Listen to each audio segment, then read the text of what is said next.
আল্লাহর রহমতে দলের অবস্থা এখন অনেক ভালো। আমরা সকাল 9টায় বিমানে করে কলকাতায় আসি। কলকাতা থেকে আমরা 12টার দিকে অরুণাচলে আসা এই কিছুক্ষণ আগে আমরা পৌঁছলাম। সবাই সুস্থ আছে, সবাই ভালো আছে। আজকে আমাদের কোনো প্র্যাকটিস সেশন নাই। আমরা কালকে 3টার দিকে আমাদের প্র্যাকটিস সেশন রাখা হয়েছে, ওই সময় আমরা করব। আর আল্লাহর রহমতে সবাই সুস্থ আছে, ভালো আছে।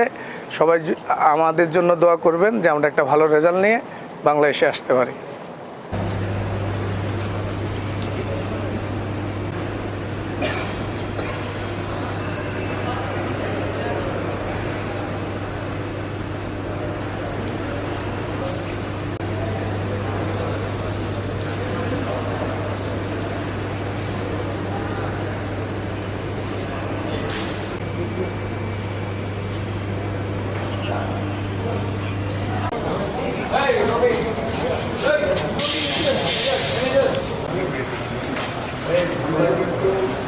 Hey,